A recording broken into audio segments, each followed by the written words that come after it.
কোরবানির গোশত 3 ভাগে ভাগ করা আবশ্যক না। মর্মে হাদিসটি মানুষের বানানো নিতান্তই জয়ীফ। গরিবকে আপনারা খুব কমই দেন। 3 ভাগ করা উত্তম, তবে এটা আবশ্যক নয়। এখানে দেয়া তো ফরজ না। কুরবানি দাতা পুরো গোশত খেতে পারবে কিনা? কোন গরিবকেও দিতে পারবেন, যদি না দেন সমস্যা নেই। 3 ভাগ করা যেতে পারে, জরুরি নয়, সুন্নাত। আসসালামু আলাইকুম রহমতুল্লাহ। সামনে পবিত্র ঈদুল আজহা, কুরবানি আমরা করব অনেকেই, কিন্তু এই কুরবানির গোস্তটি কয় ভাগে ভাগ করব এ নিয়ে আমাদের সমাজে দ্বন্দ্ব শুরু হয়ে গেছে। দুই দল আলেম দুই রকম ব্যাখ্যা দিয়েছেন। যেমন একদল আলেম বলতেছেন কুরবানির গোস্ত 3 ভাগ করা পুরোটাই হারাম, আর একদল আলেম বলতেছেন না, 3 ভাগ করে মানুষদের কাছে, গরিব দুঃখীদের কাছে বন্টন করে দিতে হবে। চলুন আমরা বিস্তারিতটা জেনে আসি কোনটি সঠিক। 3 ভাগ করব নাকি 3 ভাগ করা জায়েজ নাই, নাকি 3 ভাগ করা হারাম, নাকি 3 ভাগ করা হালাল, কোনটি করলে আমাদের কুরবানিটি হালাল হবে, সঠিক হবে। চলুন আমরা সেটি জেনে আসব, বিস্তারিত দেখে আসি, তারপর আমাদের মতামত কমেন্টে জানাবো ইনশাআল্লাহ। চলুন দেখে আসি। কুরবানির গোশত আমরা সাধারণত 3 ভাগে ভাগ করে থাকি। বিশেষভাবে চাঁপাইনবাবগঞ্জ, রাজশাহী এবং ইন্ডিয়ার আরও কিছু কিছু জেলায় 3 ভাগে ভাগ করা হয়। 2 ভাগ নিয়ে আসা হয়, 1 ভাগ বিকালে মাথা পিছু ভাগ করে নেওয়া হয় গ্রামবাসী মিলে। আসলে এই পদ্ধতি হারাম না হলেও তা পছন্দনীয় নয়।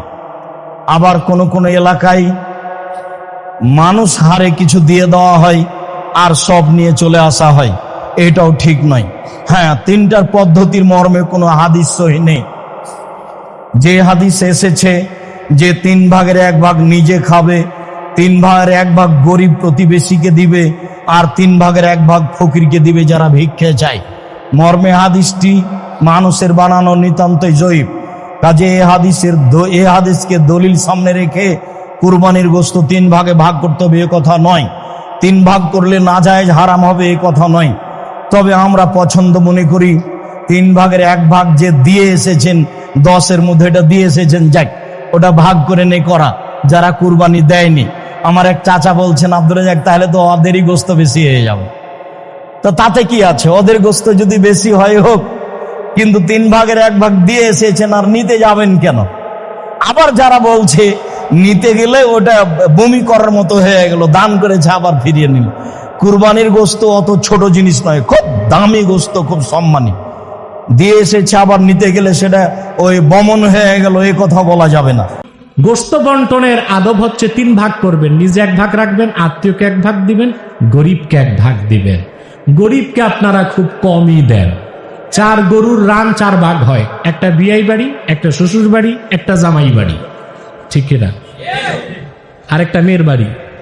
তো গরিবকে দিলেন কি না, অন্তত বছরে 1 বার গরিবকে গোশত খাওয়ার সুযোগ করে দিবেন। পারবেন না ইনশাল্লাহ? সবচেয়ে নফলের মধ্যে সবচেয়ে দামি আমলগুলোর একটা হচ্ছে গরিব মিসকিনকে খাওয়ানো। সুবহান। বুখারী শরীফের হাদিস, এক ব্যক্তি রাসূল করিম সাল্লাল্লাহু আলাইহি ওয়াসাল্লামের কাছে এসে বললেন, ইয়া রাসূলুল্লাহ সাল্লাল্লাহু আলাইহি ওয়াসাল্লাম, ইসলামের সর্বোৎকৃষ্ট আমল কোনটি?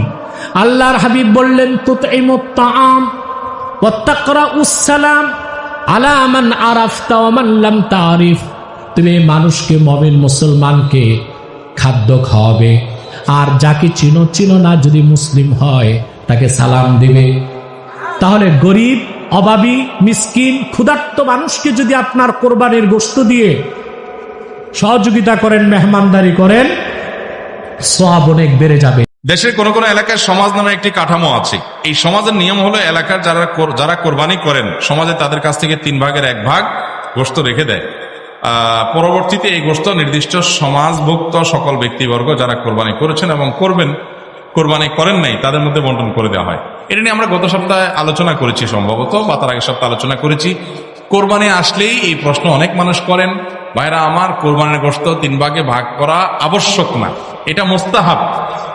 আর সমাজের ভাগের নাম দিয়া নেতারা মিলে সবার কাছ থেকে যদি বাধ্যতামূলক নিয়ে নেয় যে তোমার গরুর যা গোশত হয়েছে 3 ভাগ আমার দিয়ে দাও, দিয়ে দিতে হবে, এটা জায়েজ নাই। কারণ আপনি কারোর ঐচ্ছিক দান নিজে নিজে তাকে দিতে বাধ্য করতে পারেন না। এই জায়গা সে অন্য কোনো গরিবকে দিবে, তার গরিব, বা 3 ভাগ সে করবেই না, সে 2 ভাগ করবে, সে খাবে একটু বেশি, দিবে একটু কম, বা তার আত্মীয়কে একটু বেশি দিবে, তার ব্যাপার। আপনি কিভাবে বাধ্য করতে পারেন? এখানে মানুষ বলতে পারে না, লজ্জায় বা ভয়ে দিয়ে দেয়। কিছু মানুষের মাতবরি জাহির হয়, ওনারা অনেকে গোশত দিচ্ছেন, বাবা কুড়াইছেন, নেতাগিরি হয় আর কি। এই পরের ধনে পোদ্দারি এটা করার জন্য অনেকে এই কাজগুলো যে ফ্রিজে রাখা যাবে কিনা? জি, কুরবানির গোশত ফ্রিজে রাখা যাবে। ইবনে আব্বাস রাদিয়াল্লাহু তাআলা আনহুর মত অনুযায়ী 3 ভাগ করা উত্তম, তবে এটা আবশ্যক নয়। আপনি 1 ভাগ নিজে খাবেন, 1 ভাগ আত্মীয় স্বজন প্রতিবেশীদের দিবেন, আরেক ভাগ গরিব দুঃখীদের মাঝে বন্টন করে দিবেন। এটা উত্তম, কিন্তু এটা আবশ্যক নয়। পুরো গোশত যদি আপনার লেগে যায় আপনি ভোগ করতে পারেন, আর যদি আপনার কাছে অতিরিক্ত গোশত থাকে এটা আপনি আত্মীয়দের দান করুন, গরিব আত্মীয়দের আপনি উপহার দিন, গরিব মিসকিনদের সুবিধা বঞ্চিত মানুষদেরকে আপনি এগুলো দান করুন। কারণ সূরাতুল হজ্জের 28 নম্বর আয়াতে আল্লাহ তাআলা বলেছেন, ফাকুলু মিনহা ওয়া আত'ইমুল বাঈসাল ফাকির, তোমরা কুরবানির এই গোশত নিজেরাও খাও এবং অভাবী লোকদেরকে দাও। এবং সহিহ বুখারীতে আল্লাহ রাসূল সাল্লাল্লাহু আলাইহি ওয়াসাল্লামের একটি বর্ণনা, আল্লাহ রাসূল সাল্লাল্লাহু আলাইহি ওয়াসাল্লাম বলেছেন, কুলু ওয়া আত'ইমু ওয়াদাখিরু, অর্থাৎ কুরবানির গোশত তোমরা খাও, ওয়া আত'ইমু মানে অন্যদের খাওয়াও, ওয়াদাখিরু এবং তোমরা এটাকে প্রিজার্ভ করে রাখো বা জমা করেও রাখতে পারো। অর্থাৎ আপনি চাইলে ফ্রিজে রাখতে পারবেন, আপনি পরবর্তীতে খেতে চাচ্ছেন আপনি রাখতে পারবেন ইনশাআল্লাহ। এটি আমাদের বাংলাদেশে প্রচলিত ব্যাপক আকারের একটি রূপ, বিশেষ করে গ্রাম বাংলার এবং যেখানে সমাজবদ্ধতার পদ্ধতি রয়েছে সেই সকল জায়গাগুলোতে আমাদের দেশে এই সকল রীতিগুলো প্রচলিত রয়েছে। যারা কোরবানি করে থাকেন তাদের,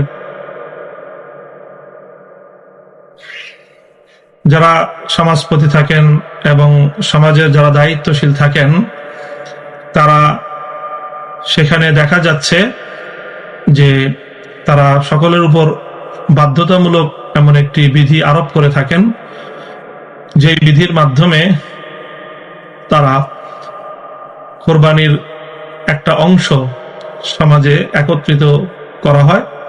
এরপর সেই একত্রিত অংশগুলো, গোশতগুলো এই কোনো এলাকায় সকলের মধ্যে বন্টন করা হয়, আবার কোনো এলাকায় শুধুমাত্র যারা কোরবানি দেয়নি তাদের মধ্যে বন্টন করা হয়। তো বন্টন করার এই উভয় পদ্ধতি তো সঠিক আছে, যে যারা কোরবানি করেনি শুধু তাদের মধ্যেও যদি বন্টন করা হয় সকলের সম্মতিতে, তাতেও কোনো সমস্যা নেই। এটা আমাদের সমাজের হচ্ছে ওই যে সর্দার মন্ডলের যে জামাত আছে, ওই জামাতটাকে ধরে রাখা, বলছে যে একটা বহিঃপ্রকাশ জামাত, এগুলো কুসংস্কার বলা যায়, এগুলোকে উঠিয়ে দেওয়া উচিত। হ্যাঁ, 3 ভাগ করা যেতে পারে, জরুরি নয়, সুন্নাত নয় যে একদম সুন্নাত 3 ভাগ করতে হবে সমান সমান, এটাও সুন্নাত নয়, বরং কম বেশি করার পূর্ণ অধিকার রয়েছে। যেই ভাগটাই বেশি খরচের প্রয়োজন, বেশি ব্যয় করা হবে, সেই ভাগটা বেশি করবে। কিন্তু 3 শ্রেণীর মানুষ খাবে এটা স্বীকৃত। আল্লাহ বলছে ফাকুলু মিনহা ওয়া আত'ইমুল বাঈসাল ফাকির, আল্লাহ বলছে ফাকুলু মিনহা ওয়া আত'ইমুল কানি ওয়াল মু'তার, তোমরা নিজেরা খাও এবং অসহায় দরিদ্রদেরকে খাওয়াও। দ্বিতীয় আয়াতে আল্লাহ বলছে, দুটোই আয়াত সূরা হজে রয়েছে, তোমরা নিজেরা খাও এবং যে আল কানে চক্ষু লজ্জায় চাইবে না অথবা চাইতে যাবে না, চাওয়ার প্রয়োজন নেই, তাকেও খাও, মানে সচ্ছলদেরকে খাও, অথবা চক্ষু লজ্জায় চায় না তাকে খাও, অল মু'তার আর যে চাইতে আসে অথবা অভাবী তাকেও খাও। 3 শ্রেণীর মানুষ হচ্ছে নিজেরা খাবেন, আর আত্মীয় স্বজন অথবা বন্ধু বান্ধব মহল তাদেরকে খাওয়াবেন। আর আরেকটা শ্রেণী হচ্ছে যাদের বেশি খাওয়ানোর প্রয়োজন, যাদের কোরবানি হয়নি অথবা যারা আর্থিক দিক থেকে অভাবী, কোরবানি দিতে পারেনি আর্থিক সংকটের কারণে, কৃপণতার কারণে না, তাদেরকেও খাওয়া। 1/3 গরিবকে দেই আমরা সাধারণত, 3 ভাগের 1 ভাগ গরিব, 3 ভাগের 1 ভাগ আত্মীয় স্বজন, 3 ভাগের 1 ভাগ নিজেরা রাখি। তো এক্ষেত্রে প্রশ্ন হলো, 3 ভাগের কোনো ভাগ যদি আমি কাউকে না দিয়ে নিজে রাখি, জায়েজ আছে কিনা? জায়েজ আছে, কৃপণতার পরিচয়। হ্যাঁ, জায়েজ আছে, কৃপণতার পরিচয়, জায়েজ আছে, এটা আপনি খেতে পারেন। কোনো গরিবকেও দিতে পারেন, যদি না দেন সমস্যা নেই, আত্মীয় স্বজনকে না দেন সমস্যা নেই, আপনি যদি এরকম অভ্যাস না দিয়ে খাওয়া, তো আপনি রাখেন, নিজে খান, কোনো সমস্যা নেই, জায়েজ আছে। হ্যাঁ, প্রশ্ন, গোশত চর্বি ইত্যাদি বিক্রি করা জায়েজ আছে কিনা? জি না, জায়েজ নাই, গোশত চর্বি ইত্যাদি বিক্রি করা জায়েজ নাই। হ্যাঁ, টোকাইরা যদি টোকাইগিরি করতে এসে দেহে চর্বি পায়, ওই চর্বি ইত্যাদি টোকাই বিক্রি করতে পারে, না আপনি ইত্যাদি এগুলো বিক্রি করতে পারবেন না। যদি কোরবানির গোশত 3 ভাগ না করে সম্পূর্ণ গোশত যদি নিজেই খেয়ে নেয়, তাহলে তার কোরবানি হবে কি? হ্যাঁ, অবশ্যই হবে। সে একটা মুস্তাহাব কাজ করলো না, এই কোরবানির দ্বারা তার কোনো সওয়াব হবে কি? সওয়াব হবে, সব হবে, কারণ নিজে খাওয়া তো একটা সাদাকা, সওয়াবের কাজ। ইসলামে তো যে নিজে খায়, এমন নিজের স্ত্রীকে খাওয়ায়, হাত্তা লোকমাতা তার ফাউহা ফি ফি ইমরাতিক, যে লোকমা তুমি তোমার স্ত্রীর মুখে তুলে দিলা, এটাও একটা সাদাকা। নাফাকাত রাজুল ইয়াহতাসিবুহা সাদাকা, ব্যক্তি যাই ব্যয় করে যেখানে সে সওয়াবের আশা করে, নিজে খাওয়া এটাও একটা সাদাকা। ইবদা বিমান তাউল ইবদা বিনাফসিক, মানে নিজে খাও, নিজের পোষ্যবর্গ যারা তাদেরকে খাওয়াও, এটা তো প্রথম ব্যয়। এখানে অবশ্যই সাদাকার সওয়াব আপনি পাবেন। পুরো কোরবানির গোশত আপনি খেয়ে ফেললেও সওয়াব পাবেন, আপনার তো গুনাহ হচ্ছে না, কারণ এখানে দেয়া তো ফরজ না। তবে এটা এক ধরনের বখিলি, কৃপণতা, সেই জন্য সাধারণত কোরবানি যারা করে তারা এইভাবে করেন। কুরবানি দাতা পুরো গোস্ত খেতে পারবে কিনা, 3 ভাগ করা জরুরি কিনা, কতদূর পর্যন্ত ফ্রিজিং করা শরীয়তে অ্যালাউ করে? না, জিজ্ঞাসাটা সুন্দর প্রিয় ভাইয়েরা। কুরবানি দাতা পুরা গোস্ত খেতে পারবে। শরীয়ত, আমরা যেটা শরীয়তে 3 ভাগ করি, এটা একটা সৌন্দর্য আলহামদুলিল্লাহ, যে আমরা একটা এতিম মিসকিনের, ফকির মিসকিনের জন্য দেয়, একটা আত্মীয় স্বজনের জন্য দেয়, আরেকটা নিজেরা খাই। এটা বিউটি অফ ইসলাম। কিন্তু এটা বাধ্য নয় ভাই। একজন মানুষ একটা ভাগ দিয়েছেন, তিনি হয়তো 10 কেজি মাত্র গোস্ত সেখান থেকে পেয়েছেন, তার পরিবারের চাহিদাই আছে অনেক। তিনি যদি এখন এরকম ভাগ করেন, তাহলে তার পরিবারটা ঈদের দিনে দেখা যাচ্ছে যে সেই তৃপ্তি করে হয়তো খেতে পারবে না। আল্লাহ রাব্বুল আলামিন তো আপনার গোস্তও নেন না, আপনার রক্তও নেন না, কিন্তু আল্লাহ রাব্বুল আলামিন যে অন্তরটা দিয়েছেন, ওই অন্তরের দাবি হয় যে আমার পরিবারটা অন্তত আজকের দিনে সুন্দর করে খাক। আপনি যদি চান সমুদয় খেয়ে ফেলতে পারেন, সমুদয় দান করে দিতে পারেন, কিন্তু আপনাকে শরীয়ত এটা বাধ্য করে নাই। 2 নম্বর জিজ্ঞাসা হচ্ছে যে 3 ভাগ করা জরুরি কিনা। না, বলেই ফেলেছি 3 ভাগ করা আমাদের জন্য জরুরি নয়, এটা আমাদের জন্য উত্তম। তবে অনেক সময় 3 ভাগ না করা জরুরি। কি জন্য? যেটা দিন নয়, আপনি ওটাকে যদি দিন বানায় ফেলেন, আপনাকে ওটা অ্যাভয়েড করতে হবে। রাসূল আকরাম সাল্লাল্লাহু আলাইহি ওয়াসাল্লাম বলেছেন, কুলু ওয়া তুআইমু ওয়াদ্দাখিরু, তোমরা খাওয়াও এবং গোশত জমা করো। তো খাও মানে আপনি নিজে খান। খাওয়ানোর অর্থ হচ্ছে আত্মীয় স্বজন এবং গরিব মিসকিনকে খাওয়ানো, প্রতিবেশীকে খাওয়ানো। আর সংরক্ষণ করা বা জমানোর উদ্দেশ্য হচ্ছে আপনি যেভাবে সংরক্ষণ করতে পারেন। আমাদের দেশে একটি কথা প্রচলিত আছে যে, মোহতারাম, 3 ভাগে কোরবানি বিভক্ত করতে হবে, মানে 3টি ভাগ না হলে কোরবানি হবে না, এরকম একটা টেন্ডেন্সি বা চেতনা আমাদের দেশের মানুষের মধ্যে আছে যে গোশতকে 3 ভাগে না করলে মনে হয় কোরবানি হবে না। সম্পূর্ণ ভুল একটি বিষয়। গোশত যদি আপনি 3 ভাগে বিভক্ত না করে পুরো গোশত নিজে খেয়ে ফেলেন, আপনার কোরবানি তাতেও হবে, কোনো সমস্যা নাই। তবে হ্যাঁ, আপনার অন্তরের মধ্যে আল্লাহর ভয় থাকতে হবে। কোরবানিটা একমাত্র আল্লাহর জন্য হতে হবে, কোনো মানুষের জন্য না।